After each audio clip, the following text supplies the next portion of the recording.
Halo semua, Assalamualaikum warahmatullahi wabarakatuh. Perkenalkan, saya Muhammad Adjan Fikri. Saya merupakan mahasiswa semester 3 di Universitas Islam Negeri K. Haji Ahmad Sidik Jember, Fakultas Usuluddin Adab dan Humaniora, serta program studi Ilmu Al-Quran dan Tafsir.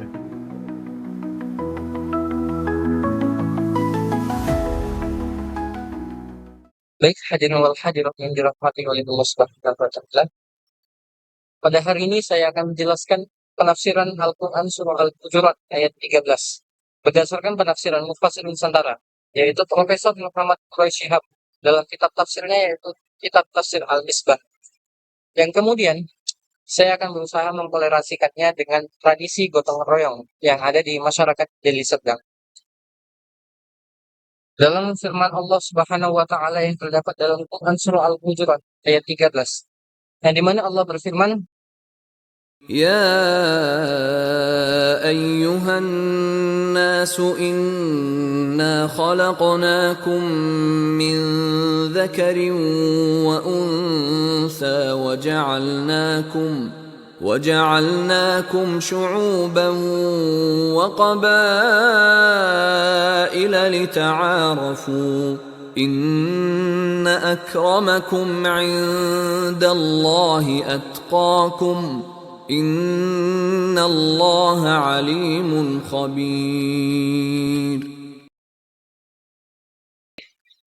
dalam Al-Quran surah Al-Hujurat ayat 13 menjelaskan bahwa manusia itu diciptakan dari satu asal yang kemudian dijadikan berbangsa-bangsa, bersuku-suku agar kita itu saling mengenal.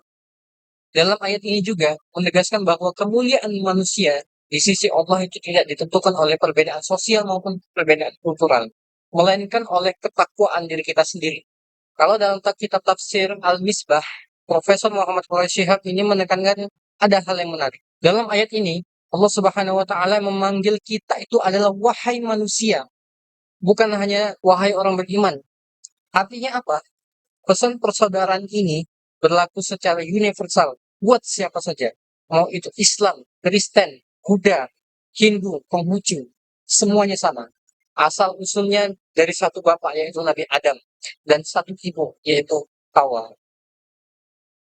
Profesor Quraish Shihab juga menyatakan bahwa ayat ini menolak segala bentuk fanatisme, kesukuan, dan hierarki sosial yang dapat merendahkan pihak lain. Kata kuncinya adalah lita'arufu, yaitu untuk saling mengenal. Saling mengenal di sini bukan cuma tahu nama, tapi saling berinteraksi, bertukar manfaat, dan saling membutuhkan. Perbedaan suku dan bangsa itu merupakan settingan Allah. Tujuannya supaya kita itu sadar kalau kita itu nggak bisa hidup dengan sendirian. Kita ini manusia adalah makhluk sosial yang juga membutuhkan orang lain juga. Jika penafsiran ini dikontekstualisasikan dengan kehidupan masyarakat Nusantara, khususnya saya yang berasal dari Deli Serdang, Sumatera Utara, maka nilai Al-Quran surah Al-Hujurat ayat 13 ini menemukan relevansinya dalam tradisi gotong royong.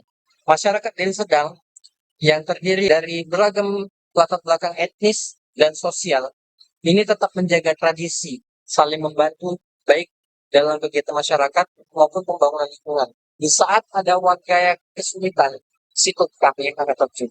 Tradisi gotong royong ini mencerminkan makna ta'aruf, sebagaimana dijelaskan oleh Profesor Muhammad Quraish Shihab, yakni relasi sosial yang tidak berhenti pada pengenal identitas, tetapi diwujudkan dalam kerjasama konkret, dalam praktik gotong royong, perbedaan suku, dan status sosial yang tidak menjadi penghalang, melainkan menjadi kekayaan sosial yang memperkuat solidaritas masyarakat.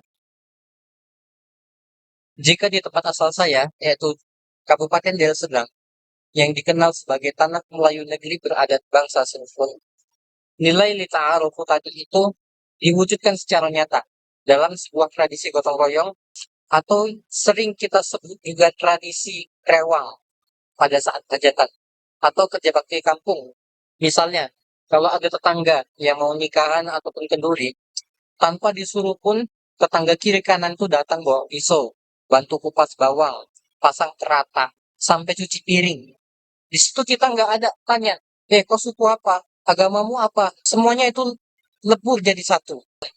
Inilah bentuk nyata tafsir Nusantara. Ayat Al-Quran tentang saling mengenal tadi kita terjemahkan menjadi aksi saling membantu di masyarakat. Jadi, gotong royong di daerah saya, yaitu Kabupaten Deli Serdang, itu bukan hanya cuma aktivitas sosial, tapi ini adalah pengamalan kami sebagai bentuk nyata dalam pengamalan ayat Al-Quran yang paling nyata. Sebagaimana kita ketahui, bahwasannya adat Melayu Deli itu sangat terbuka, yang dapat mencerminkan pada ayat ini. Pepatah Melayu mengatakan, di mana bumi dipijak, disitulah dijunjung. Di mana saja kita berada, adat pusaka tradisi harus sama-sama kita junjung dan kita hormati. Bila kita datang ke desa orang, perhatikanlah adab dan sopan santun. Jangan bertindak kurang ajar. Kita hidup rukun di tanah Indonesia. Dengan ikon utamanya itu adalah toleransi. Itu merupakan pegangan kita sebagai negara kesatuan Republik Indonesia yang makmur dan sejahtera.